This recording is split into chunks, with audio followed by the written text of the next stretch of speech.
A little bit about the EX space. We are a membership-led learning community going from strength to strength, and we're all about enabling the EX era.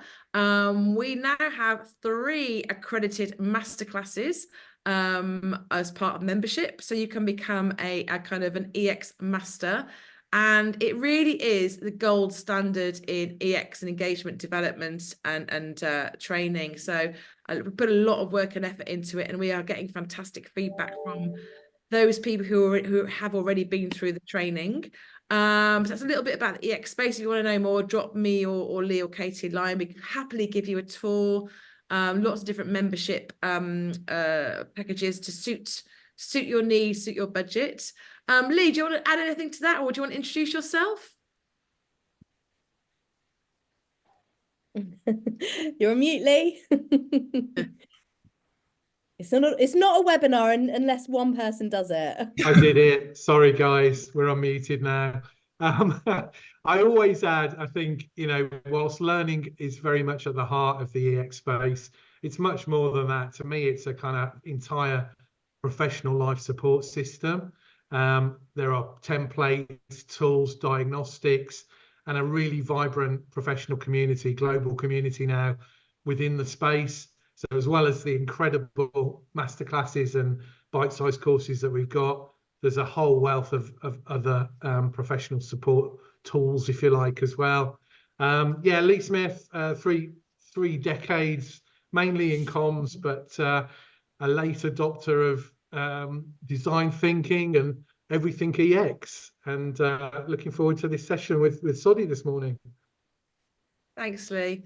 And so far, I think Lee, you're winning the prize today for dialing in from the furthest afield at the moment. So nice to see you there. But we're going to get started in just a sec. So delighted to welcome Sodi from ScotRail today. Before I hand over to Katie, who's going to kind of steer us through this session today. But I was really excited to get Sodi on today because Sodi, as you know, works for ScotRail, and I think it's very easy in the world of employee experience and design thinking to think about, the kind of the shiny tech companies that do this stuff really well. And I think it's really great to have someone like Sodi come from a very tough operational environment. Sodi will tell you a lot more about ScotRail, but if a company like ScotRail can be a pioneer in this new way of working, genuinely putting people at the heart of what they do, then I think that's a massive inspiration for any of you out there thinking, I'm not sure how this would land with my organization.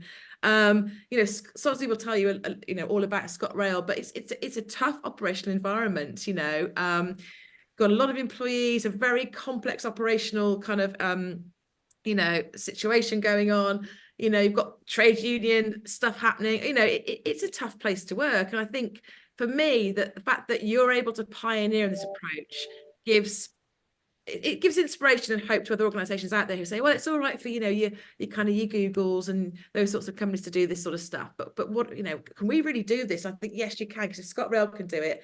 And again, it really comes back to people like yourself, Sodi, who are passionate about doing things differently, passionate about taking a human-centered approach, who make this stuff happen. So for me, it's all about those pioneers out there who are kind of just saying, no, there's a better way to do this stuff. And I think Sodi, you are a massive inspiration for other people looking to do this. Gosh, wow. No, I genuinely mean it, honestly, because it's it's tough, a tough situation you're operating in. So it's tough, yeah, thank you, but yeah, inspirational. Wow. Definitely. And we absolutely love working with you and the team. But on that note, I'm going to hand over to Katie, who's going to steer some questions. Me and Lee are going to jump in as ever.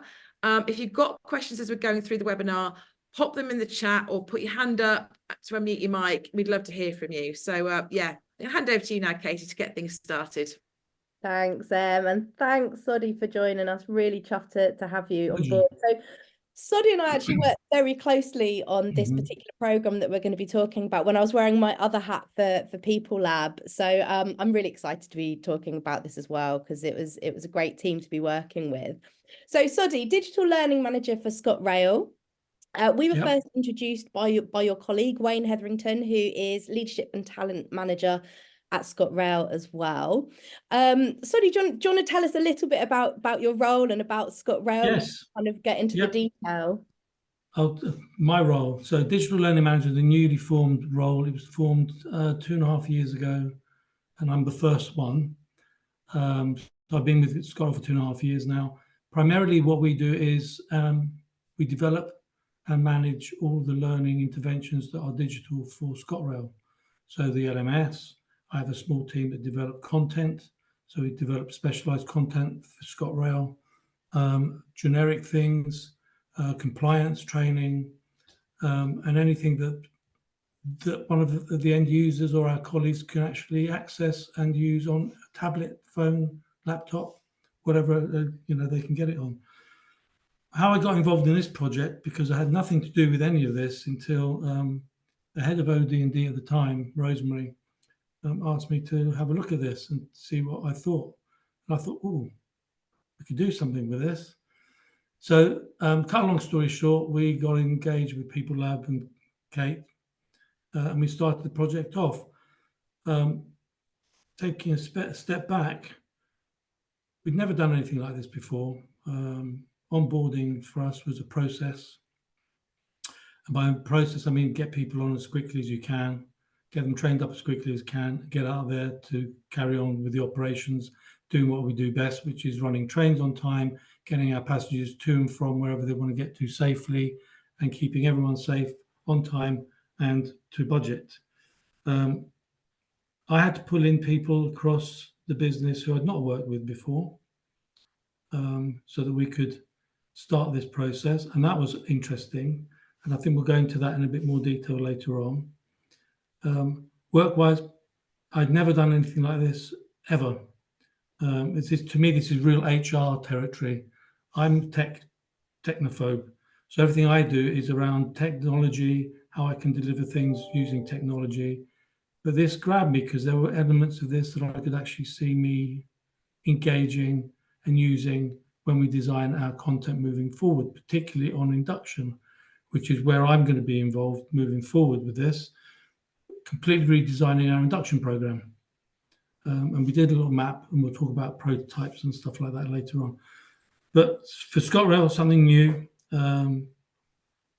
something exciting, and it was trying to get our people who I wanted to get involved, interested in being involved.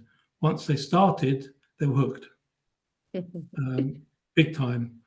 And we got some really good and interesting input from people. And when I say good and interesting, I really mean it was good and interesting, and it wasn't kind of like flying high, stuff that is in the ether and we'd never use. But we'll go into that again, I think, in a bit more detail further down the line, won't we, Kate? Absolutely, yeah. Well, what we'll do is we'll kind of talk you through the steps that we took to kind of get there. But if we kind of take us right back to the beginning, what was it that kind of made you land on onboarding as something that you knew that you needed to address? Where did that kind of come from to start with? Because it was a broken process. Okay. That's the reason. There were elements within the onboarding process that were stumbling blocks, slowed things down. We'd have people that would come through the application process, submit an application and not hear anything for months and fall off and be lost. So that had to stop. There were processes that were just so archaic as well. That had to stop. There was the new technology they wanted to implement from my team. Couldn't do it, didn't know how. That had to stop as well. So we had to find ways of using that. And it's just trying to get people to work as a team from across the board. Yeah, and that's the thing with onboarding as well, isn't it? Because it does touch on so many different teams, so many people are involved in it. You think of it, it's the first impression that a new employee is going to get of your business. And if you give them the wrong impression, what do they get? Yeah, absolutely. It seems to be a real area of focus for a lot of people at the moment. And I think it's a really great starting point if you are dipping your toe in with EX design, actually, and design thinking, because a lot of people do need to sort of look at that onboarding experience. And it's a great way to kind of try and use those tools and see how it goes. So yeah, brilliant. Okay. So had you even heard of EX design or design No, thinking? no, not at all. Okay. Oh, that's really, really exciting then. Yeah, But you was. saw the potential straight away. Absolutely, yeah, absolutely. I think Wayne and I both saw the potential. So we just went, as it were, to the boss and said, I think we need to get this involved. That was when I took over. Brilliant, So brilliant. yeah. And how was it kind of getting that sort of buy-in from the senior leaders to bring in external support? Did you? I think because we were running it, and it's quite easy, to be quite honest. I think it's because of the way that we didn't have to write a huge paper on it and say that this is why we need to do this. We just took some information that you guys gave us and we put it into a document that we need to do for the exec team. And they said, I think you're right. I think we need to go with this. Let's try it. And that's the thing. I said, let's try. We're not going to implement a rollout straight away. Let's try and see if it does work for us, because we didn't know if it would work or not. Didn't know if it would suit us. Didn't know if we'd get buy-in. So that was the thing. We didn't go in with the hard sell. I think that's it. Straight away, the evidence was there, wasn't it? You had people that weren't making it through the onboarding experience. Yeah. They weren't onboarding, if you like. They'd No. had that initial contact and it hadn't got there. So the evidence was clear, something needed to change. Yeah, and some of those are crucial members of staff that you need so you can actually run the railway. Yeah, absolutely. So obviously we started working together. Yep. And if you haven't worked it out already, it was centered around EX design and design thinking. Em, I've actually got the approach image there, which I'll pop up on the screen. If I pop that up on the screen, do you want to do a couple of words around what we mean when we're talking about design thinking and EX design, what it actually is? Yeah, no problem at all. And just to kind of jump back a second to the onboarding experience, as you quite rightly said, Sodi, you never get a chance to make a first impression again. Now, I've got that wrong, but you know what I mean? Never get a second chance to make a first impression. That's it. I got there. And there's actually, a lot of neuroscience behind that as well. You've probably heard about our many cognitive biases. We have about 140 cognitive biases, and there's a couple. One of them is called the primacy recency effect, which we tend to remember the first and last thing more than anything else. So that first impression is absolutely a critical moment that matters. And I often tell a story about when I started working with a company many years ago when I was in-house, and I had a really rotten first day where everyone went off for lunch without me, and no one invited me for lunch, and no one told me where to go. And I still remember it to this day, and it's like 20 plus years later, I still remember it to this day, and I've never really forgotten it, and I still feel a little bit hurt by that. So that first impression is really, really critical. So that's why a lot of people tend to start with onboarding. And in terms of the EX design approach, so we have a framework that's taken from built around the British Design Council's original double diamond. We put on a third diamond, which is that scoping space, to make a triple diamond. And this is the kind of framework that just really walks you through doing the right things when it comes to redesigning experience. So we always talk about kind of the science, the cleverness is baked in. So really simply, we start by thinking about so what's our ideal and how do we measure up? So where are we today and where do you want to be? Now, that sounds really obvious, right? But so few organizations really take the time to do that piece. I think a lot of us are very focused on solutions, and someone says, oh, we need to fix onboarding, and we just jump straight to the ideation. But the idea is a solution. Well, we could buy in a really cool app, or we could really kind of redesign that, or put something in on the first day to make it really cool. And we don't really think about, hang on, let's take a step back, right back to the beginning. What's the ideal and how do we measure up? And straight away, what I love about this framework is it kind of holds your hand and enables you to do the right things without having you to follow a really kind of prescriptive approach. So you say, what's our ideal? Well, we don't know. Let's go and find out. How do we measure up? Well, no idea. We need to find out how the current onboarding experience is. So straight away, you're getting those insights. You're basing what you come out with at the end on insights rather than assumptions you've made as a team in a darkened room. So the first space is about scoping. It really gets you clear on the insights, the evidence, where you want to get to, where you are today, and where you're going to focus and why.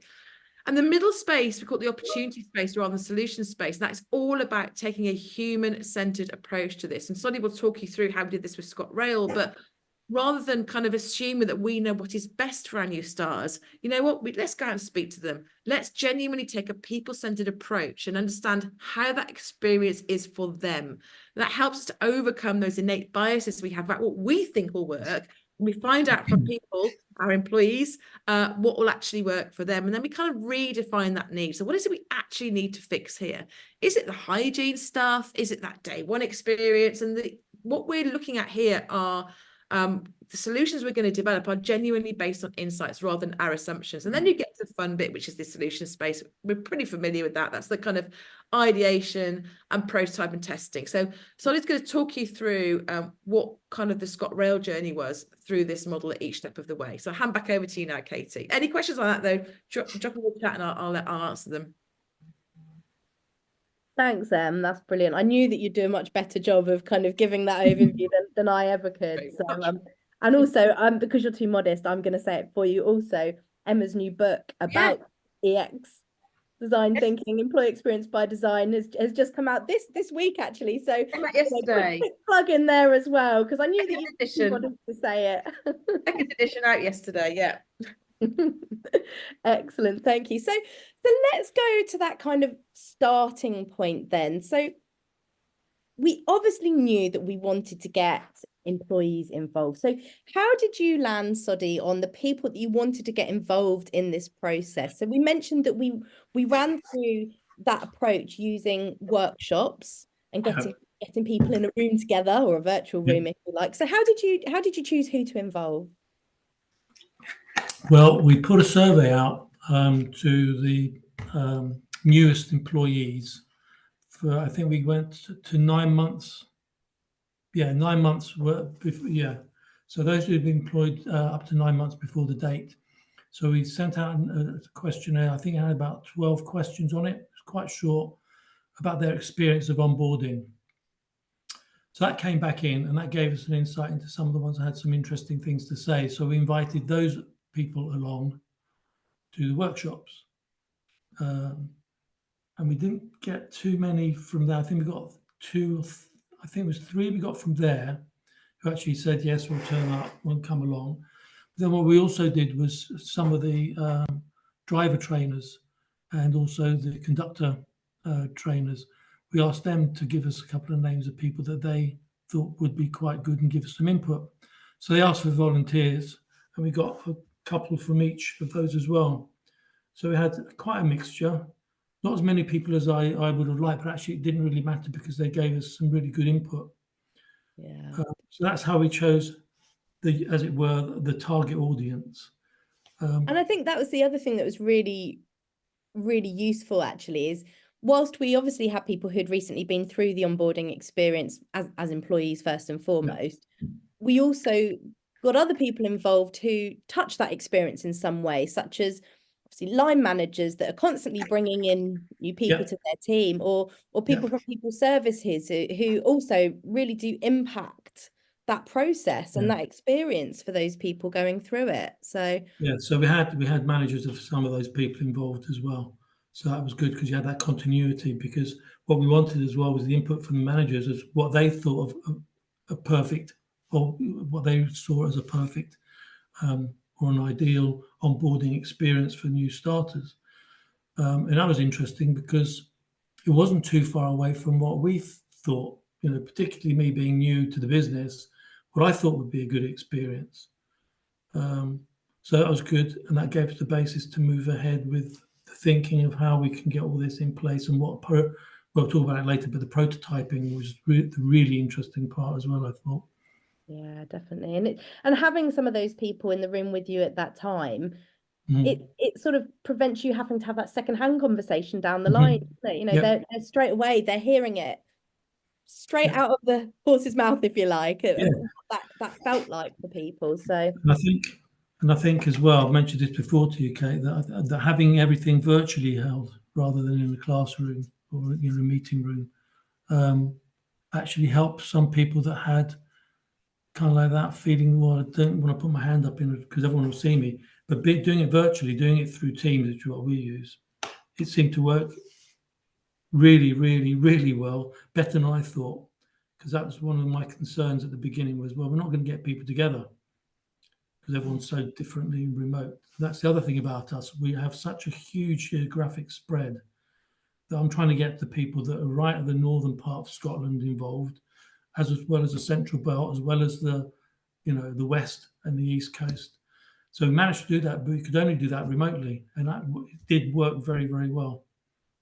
Yeah, it's an interesting one, and Emma and I have had this conversation many times since. I mean, we've always worked a mixture of virtually and obviously face to face. Now, as you can imagine, since the pandemic, we do a lot more online workshops and running through things like that. And we've had this conversation many a times about the kind of pros and cons. And sometimes we do sort of hybrids, so we'll go in and work with people face to face, but also have online sessions. And I definitely think there's something about an online session which gets the voices of those people who might usually be unheard. Yes. I mean, we use a really great tool called Miro. I still say to this day we should be on commission for it because we're always recommending it to people. But I always think of it as, in a workshop, you've always got someone at the front of the class holding that flip chart pen, whereas having that online collaboration, everyone gets to hold the pen. And I think that there's much less discomfort in quietly adding your thoughts to a I think you and I should both be on commission for Miro, because I keep recommending it to people as well. And that was we should take that up with them separately, shouldn't we? But that was one of the things that really I found really powerful to use, because it remove people's inhibitions. And particularly when you're asking people, okay, what is your ideal onboarding experience? Just think, say it. And I don't know if you remember, but that board, when you put it with this, it was totally full. I mean, you couldn't get anything else on it. It was that full. And it took a while to actually sift through it and, get all the common ones together. But it allowed people to express themselves and put their ideas down without feeling embarrassed or, well, people can see it's me. It was really, really good. Yeah, that's brilliant. Well, there you go. There's another good tip for those people doing that as well. So if we go back to that first step, then that scoping space, one of the activities we did, I think Emma mentioned it actually, is journey mapping, and really plotting out what that current experience feels like for people. What do you think that gave you above and beyond existing assumptions to ask people to map it out that way? Well, we could actually see what different departments saw their role being, because some of them weren't exactly certain where they were in the process. It also allowed me to see the end-to-end process as it was now, and that opened my eyes a bit, because I didn't realize, where the bottlenecks were, but I found out very, very quickly with that process where they were. And it also allowed me to see where the gaps were, you know what I mean, where we weren't doing things that we should be doing, like communicating with an applicant regularly, for example, but it wasn't happening. You put an application in and then you'd wait, and then, you got an interview, come in here, and then nothing else would happen. You know what I mean? It actually allowed me to see as an outsider, because compared to everyone else, I was still the outsider, because I'd only been there for a couple of years. All these people have been working at ScotRail for a minimum of 10, 12 years that I was working with on this project. So they know it. That's what happens. Well, change it. Well, how do I change it? Well, now you're going to see. Absolutely. Do you think it kind of gives some of the people in the room those light bulb moments as well? Oh yeah, definitely. It takes that blame away, if you like. Oh, it's that person. Actually, it's a really big picture here. Yeah, and again, I could come back to the end of our second session that we were holding, and then you could see around, as it were, around the table, the pennies drop. And you actually said to me, they're getting it, aren't they? Because private chat, yes. And you could see everyone that's and that's when the work really started to pan out, and that's when all the rest of it fell into place and people started thinking openly. It was really good, a good, really memorable moment. And I think, you know, I feel like I'm jumping ahead a little bit here, but that's one of the things I really like about this approach is as people have those little moments, I think it's much easier for people to start thinking, oh, I can fix that. I can pick that up, rather than it ending up being a to-do list on your desk of things that need fixing or doing to get you there. So brilliant. So then we go on to that second section then, the opportunity space, where we started to ask people to think about the ideal experience. So rather than just sort of think, okay, what's it look like today? What can we work on? What can we improve? Do you think having that ideal experience unlocks anything new? Yes, absolutely does. I think people are so embedded in their day job through this onboarding process, the different elements, they forget that there are other things out there. And I think this, and because everyone got to know you and it was comfortable and, you know, the environment was good and it was conducive to people giving ideas without necessarily having to put their hand up, they allow people to put things down they ordinarily wouldn't because they think someone's going to think it's stupid. Yeah. So an onboarding experience, well, what do you think it should be like? Tell us, you know, be anything you want. So people coming up to, well, why don't we have a graduation for the people when they've been onboarded? Why don't we have a, you know, like a proper graduation, give them a graduation gift, give them a certificate? And no one ever thought of that. No one had ever said that before. And the person who put that in later said to me, but I've been thinking about doing that for years, but I just didn't want to say it, you know? Well, and that's one of, and loads of other things like that. It was kind of like, you know, be in touch, make sure that you keep in touch with the people as they're making their application, going through the application process for a position. Not for every position because it doesn't suit it, but for some of the mission critical type ones, keep in touch, give them a regular update, even if it's just an email or phone them. Okay. What other things came out of it? I think one of the other ones I really liked was a buddy system. I never thought of that as well. Once you've gone through the application process, you've been accepted and you're starting work, have a buddy process, get introduced to your buddy who's going to be with you for the next 3 to 6 months, for example, as your mentor. Yeah. So that's something that we're thinking about seriously thinking about how we can get that in place now. So just things like that. It was really, you know, and that's where the board, as I said earlier, that's where that board just got completely filled. Yeah. It just opens you up so much more, doesn't it? To sort of have that, okay, if anything were possible, what's the best it could be, rather than just, okay, well, let's just try and make everything a little bit better. It's like, well, actually, no, let's see how good we can actually push this. And just an important point, I think, to note there is obviously going through that section. And actually, as you move into the sort of ideation and prototyping, loads and loads of ideas up. Now, you can't do everything. No. So as we moved into the next phase, we kind of look at what are those priorities. But that's not to say you lose all of those other good ideas. No. So, and I know we've spoken since, there's certain things that you're definitely going to come back to and look at again in the future. But before you get to that point, you then start to think, okay, so what's going to have the biggest impact now? And that's when we kind of take it to this next stage, this next step. So we did something called ideation, which it's not my favorite word. I think a lot of people are like, oh, what's that? It's basically coming up with loads and loads of ideas. Anything's possible, anything goes. And it's the kind of opposite of what most people are used to. We're talking about quantity over quality, because actually sometimes the best idea is sitting next to something that's really out there and really crazy, rather than just thinking, right, we need one really great idea, let's work on it, let's see what's possible.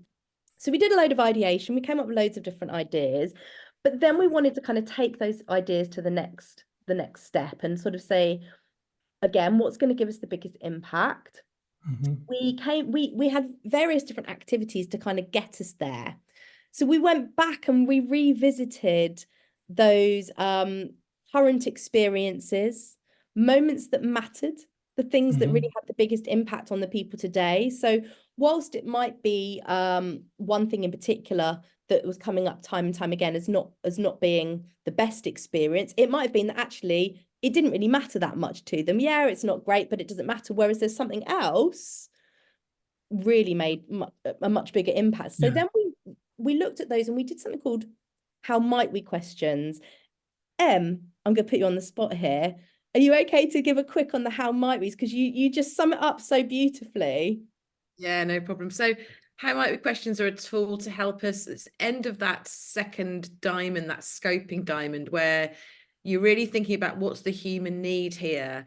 And it's a really great way. It's like a one-liner, and it's strength-based, it's positive, and it's possibility. How might we do X in order to Y? So it might be how I'm trying to think now, how might we ensure that we give people a really positive, warm welcome on day one, so they're more likely to stay with us rather than leave, just for example. And there's a little bit of an art to them, but they just get people really focused on what it is we're actually going to ideate around. And what's great about how might we questions is you can play around with them, and you can go back, and as Katie said, test them against the insights so far. So hang on, where would they fit in the journey we've mapped? Where would they fit against the moment that, do they address those moments that matter? Yes, they do. Great. You know, what about the current lived experience, that empathy piece we've done? We've talked about the empathy bit in the middle, the pains and gains. We've just got empathy mapping, which is what's it currently like for our people? What are they struggling with? So when someone starts at ScotRail, we talk about empathy mapping in terms of what are they seeing? What are they hearing? What are they thinking? What are they doing? And we map all of that, and we say, what are their pains, what are their gains? And we look at the how might we's and say, is it going to address some of that? It's a really good sense check to make sure you're still on the right track. So yeah, that's kind of it in a nutshell, really. And the big thing about how might we is there's two parts. So how might we do X in order to do Y? So it's what's the outcome we're looking for. So it gets you very outcome focused right from the offset. And once you've got those in place, then you can kind of go into your ideation, have a really good sort of sense and collective sense of what is it we're going to kind of, you know, ideate around. Brilliant, thank you. That's great. And yeah, I mean, if we go back and look back at that triple diamond, it kind of goes, so you go broad, and then you can narrow your thinking, and broad and narrow your thinking, and that's kind of why we take that approach and take those steps, isn't it? Okay, so we're now at ideation. We are starting to think about what our prototype might look like. So again, we've gone back and we've taken this, in fact, I'm going to share my screen again. I should have first not stopped sharing. So from ideation to prototyping, we did this 4-step sketching concept, which we used with you, which kind of, again, if you think about the kind of broad approach and then narrowing down your thinking. So obviously, I think someone's actually put in the chat, there's so many ideas. How do you know where to focus? And we've started to narrow our thinking with our how might we questions, but this just gets us that little bit closer to what we might want to prototype. So there are 4 steps here. The first being note-taking. So really what we want to do is go back and look at all of that insight that we've gathered so far. So that future vision, so we used an in 2-year time activity. So in 2 years' time, or in that perfect world, in that future, what does that look like? We revisited the moments that matter. So what are those things that have the biggest impact? And we looked at those how might we questions. So we could just make sure that we don't end off going off on a tangent, because someone might have come up with a really cool idea that sounds really fun or really innovative, but actually it's not addressing the problem you want to solve. So you want to make sure that you're still tackling those things. Then what we did was we did an activity where you kind of go off and you start doodling. And sometimes people feel really out of their comfort zone when you do this particular 4-step activity, because it's not often during your day-to-day when you're thinking about your big strategies and all your business speak to, all of a sudden you've got a sketchbook out and you're starting to do doodles. But you start going around your note-taking and start doodling some of your ideas. And again, there's science behind this, isn't there, Emma, about kind of taking an approach that's a little bit out of your comfort zone. There's neuroscience. Are you okay to quickly explain? Yeah. This is a kind of classic ideation tool where you kind of go from ideas to something you're going to go and prototype. And we've used this with lots of different organizations, and inevitably when we're kind of scoping this out with our clients, they go, oh, I'm not sure about that. I don't think it'll go down very well. And we go, trust the process, trust the process. So Sodi, you'll be able to probably jump in there and talk about how it went down with your audience, who are probably not the sort of people you'd imagine sketching, right? Yeah. Yeah, it scared people. Yeah. Because it takes them completely out of what they're used to. Yeah. It did me, to be quite honest, because I don't think like that. Yeah. But you have to. When you start going down that line of following this, it just all starts working. Yeah. But it's just getting over that initial, no, I don't, do we have to do that? Yeah. Kind of Yeah. thing. Yes, you do. So it was the one that we just had a little bit of an issue with people saying, I said, just play along. It's a play. Think of it as play. Yeah. Once we did that, then I think everyone started, and we got some good doodling. One was great. Great ideas coming through. Just the process, and and there is some neuroscience behind it. You know, it opens up different neural pathways. Basically, it forces our brain to think differently, makes us think differently, uses parts of our brain we're not used to using unless you're an artist, and therefore it helps us to come up with ideas we wouldn't have usually come up with, right? So I guarantee, I've done this experiment before, if you've got a bunch of people to come up with some ideas with a flip chart and a pen and say, listen, like bullet some ideas, and you get people to do this, I guarantee, I've done this in real life, the stuff you get from this process is just so much richer and different, and like, oh, that's interesting. The stuff you get from the flip chart and the bullets is the stuff you probably already, oh yeah, it's obvious, yeah, it's obvious. So trust the process is what I'd say. I absolutely agree with that. The other thing that always makes me laugh is actually how much people do get into it once they get started as well. I've had that before where we've introduced an activity, not this particular one, but a similar one where you are very creative and cutting and sticking, and you see people rolling their eyes, and by the end of it they're like, no, give me 5 more minutes, I'm really enjoying up their sleeves and really getting in there. It does. And that's what happened absolutely. here. There were people that you know, I wouldn't have thought would have got that involved, and really did, and came up with some really good ideas. So yeah, it does so work. we start with doodling, going back at the notes and doing loads of different doodles, very short amount of time for each one, and just basically ploughing through as many as you can. We then get everyone to divide their paper into 8, looking at all of the different ideas that they doodled, and then just choosing one, but trying to represent it in 8 different ways across that paper, trying to get that idea across. And then the 4th step is choosing one of those ideas that you've done, or maybe a combination of those ideas from your crazy 8s, and sketching it much more, I don't want to say detailed, because it's still meant to be very kind of low fidelity, and get that idea out to the other people in your group. So it should be sketched in a way that it's pretty self-explanatory. So then we moved on to prototyping. So the group shared their ideas, and then how did we move from those individual ideas to the prototyping? Sodi, do you want to? I basically pre-seeded it all and looked at the ideas and just then developed the prototype that I put in front of everyone, because that's at that point with the people I was working with, limited time. A lot of them had very limited time because they're quite high profile roles they have within the organization. We're going through a brand new recruitment drive at the time as well. So time from them was very, very precious. So they just put their confidence in me and said, "Can get on with it, and let's, we'll see it when you've done it, and then we'll give a comment on it." And that's what happened. I think ideally, I would have liked to work. Yeah, I would Sorry. like to work with a couple more people, but needs must. There was quite a lot of crossover between the kind of ideas that people had come up with. So I don't think it was necessarily, I mean, correct me if you think differently, but I don't think it was a case of sort of like having to pick from those groups of people. It was very much actually these all work really, really well together, and to build on them from there. So moving on to prototyping, the prototypes were created, and then we went, I say we, you and the team went off to test them with other people within the organization. So do you want to tell us a little tiny bit about that, sort of who you spoke to and what you learned? We spoke to quite senior people and put the prototype in front of them, and got the feedback we got was that would really work. That would be something that we'd like to see happen. People lower down, as it were, people that would deliver some of the onboarding services also thought it would work, because the big thing was we broke down those silos. Finally, we're beginning to break down the silos, and I hate silos.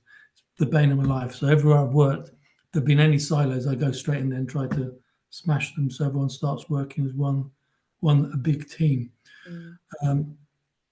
People started talking to each other and working together, and understanding where the problems were, because recruitment didn't understand what people's services were going through, if they did something that affected them, vice versa. Training delivery didn't know how it would affect them because they weren't getting the right numbers through for induction programs. They were getting less than they were told, or more than they were told, or the dates had changed and no one told them. So we started making things more efficient. So the communication channels suddenly opened. So things like that were becoming less and less apparent, and less of a problem. Still not 100%, but we're getting there, because our recruitment drive is going ahead full steam. So we're getting lots and lots of applications through, which are being dealt far more efficiently now. And we haven't finished the process. We're taking elements of our prototype and slowly introducing them, but the whole thing has not been completed. And that's where my team then come in, because we've taken from our prototype what we need to do in digital learning to actually enhance the new applicant's journey. And it's a journey. So it's a journey that we're going to follow from time of application or seeing a job on, right through to 90 days after they've got the job at ScotRail. And we want to build that journey in some form of digital method, which I can't talk about at the moment because I'm designing it, but it's there, where it'll involve them interacting with ScotRail even before they've applied for a job. Yeah. And I think that's another a great point to make there, Sodi, is the fact that it's iterative. So even as you go through the process, things will change, and will shift and change. Exactly that. And I think with that, having that flexibility and having those tools at your fingertips. So if you do need to go back out and test things or revisit previous ideas, and you've got your how might we questions and your moments that matter, give you that flexibility to do that, but yet still making sure that you're continuing to focus on the right things. So what would you say was kind of like your biggest takeaway from taking this approach? We can do it. I think the biggest takeaway is that we've got the people to do it, and we can do it.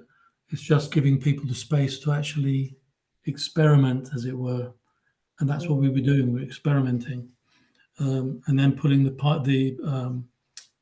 prototype together and putting that in front of people and asking for people's comments. Showed that we listened. Showed that they'd been listened to, and what we had as a prototype was, that's what I was thinking of. That's the bit I was thinking of there. That's how it worked, And I think that's the biggest takeaway, is that just talk to people, get everyone together.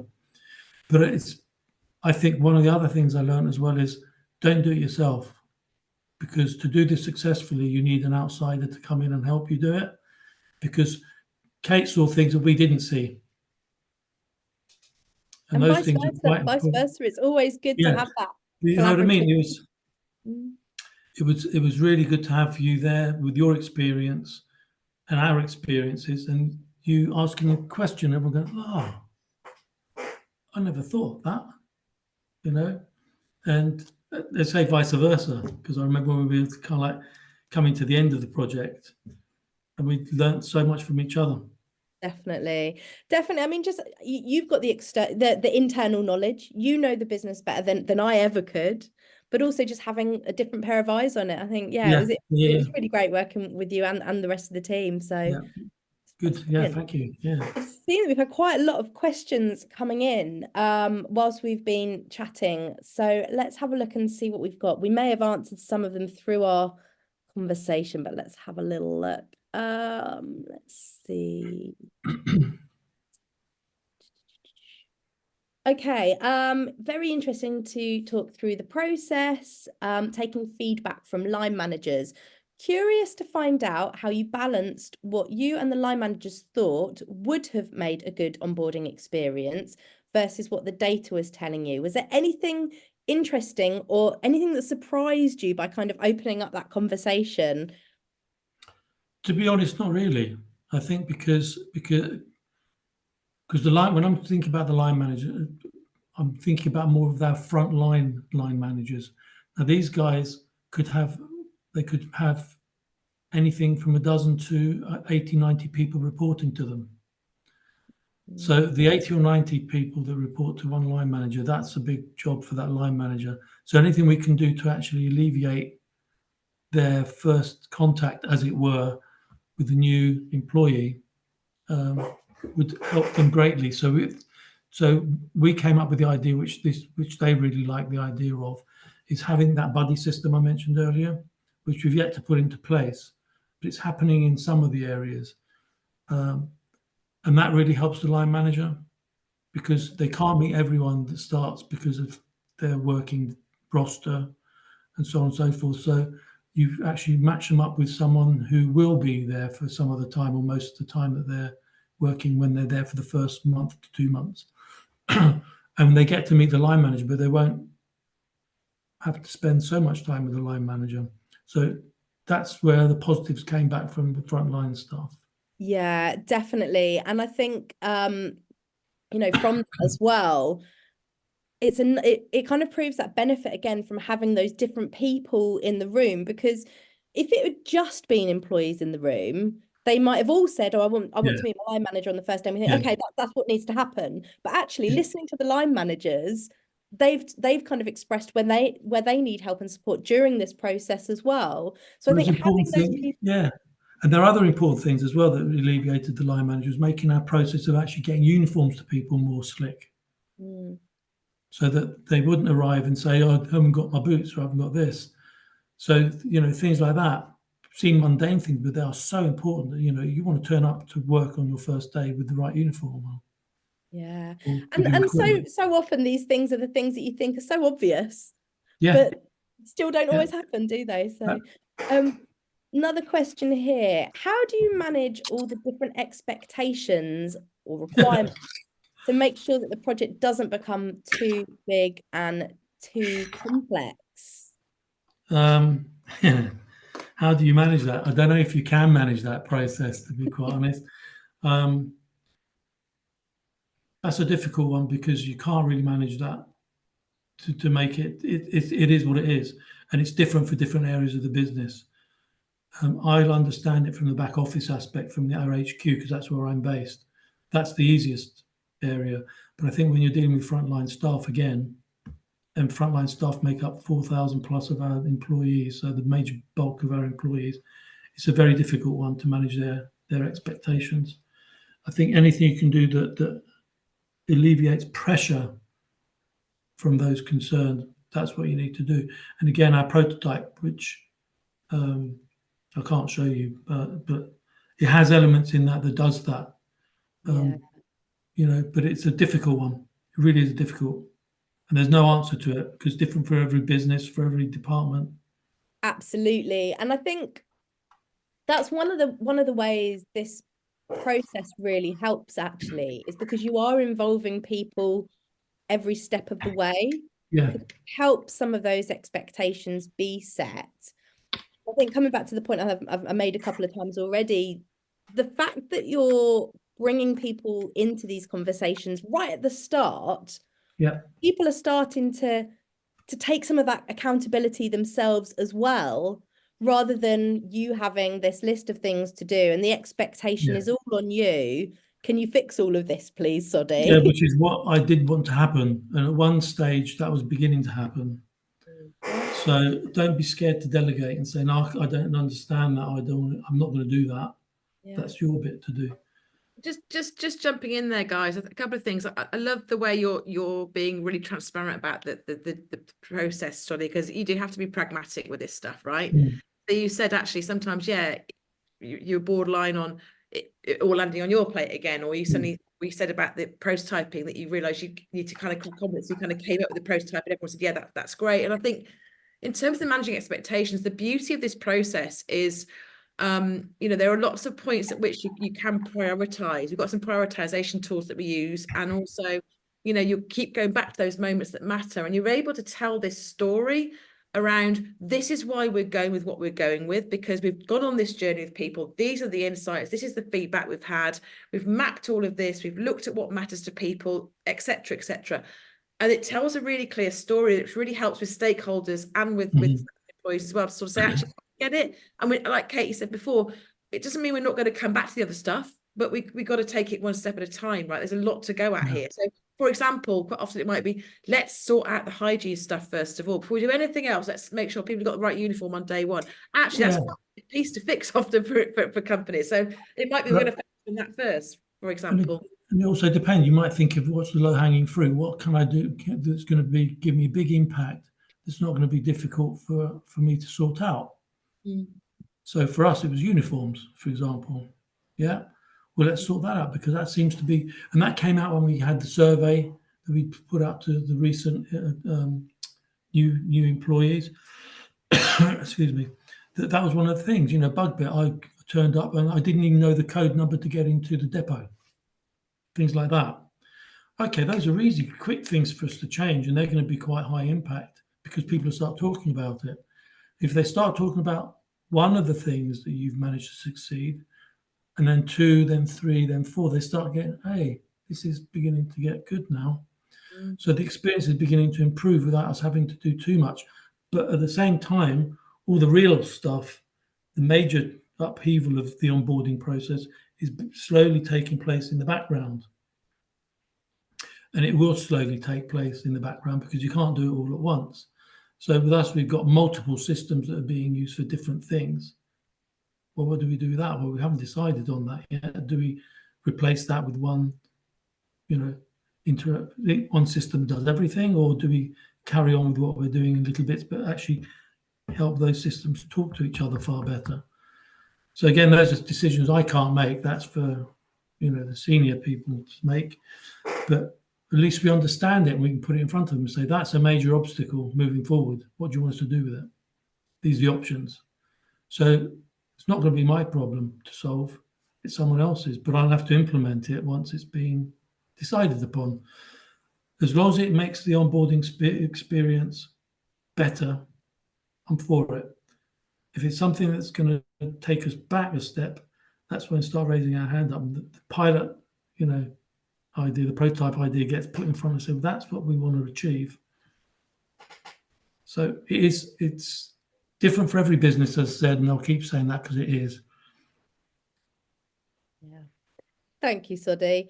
And the last question I'm going to come to in the chat before I hand over to Lee to close down is, Catherine's asked the timescales that were involved during this. Now, we obviously had a few sort of operational bits and pieces that got in the way. I think the original plan was over maybe 4 or 5 weeks. It was a very quick program, wasn't it? It was. First two workshops sort of happened within a week of one another, and then the plan was for the final workshop needs enough time for people to go out, develop that prototype, and also test it and speak to people, as many people as they can during that time. And then we come back together to kind of evaluate what are the learnings, what happens next. So it doesn't have to be a really time-consuming program. In fact, we've done similar programs with other clients, even quicker than that.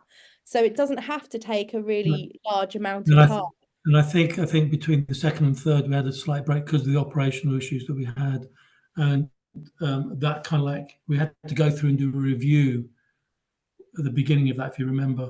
And I think that's the only downside of what we did. And it was our fault, not yours, that we had to delay that. Without that delay, I think it would have been far more, I would have got more uptake of people helping with the prototype. And I think that was the only negative thing that happened. But it was our fault, not yours. It's the beauty of it. It's a really flexible process. And you know, we've already talked about the fact you can run sessions like this in a face-to-face environment. You can run it virtually. You can have a day where you all get in a room and run through it, and then go off and do your prototyping. So there's loads of different ways that you can do it. I think if you just think about that overarching approach as the basis for whatever your program looks like. I'm really aware of the fact we are coming really quickly to a close. I don't know where the time has gone today. Lee, Emma, any final thoughts, reflections, or from you? I thought that was great, Sodi. Thank you so much. What I love about these are slightly different to a lot of our webinars. These aren't kind of polished, finessed presentations. They're just straight talking. What are you saying, Lee? What are you saying? They tell it as it is, and I really appreciate your honesty, because it's hard doing this stuff. I had one last question, which is design thinking. Where next for ScotRail? Have you introduced a concept here that's taking hold, or was it a one and done thing? No. I think moving forward, I think our way of thinking is changing. We're going through a big restructuring at the moment in the HR department. So ask me again in about 6 months' time. Good stuff. Thank you. Well, look, thank you so much, and thanks for everyone for joining. If you're interested in delving deeper into design thinking, we've already mentioned Emma's book, which is absolutely awesome. It demystifies what can be quite a complex area, and you see some snippets and some models from that book already today. The link is in the chat. We also have recently launched our EX Designer Masterclass, a 6-week program designed to take you from start to finish in how to use design thinking and positive psychology to design great experiences.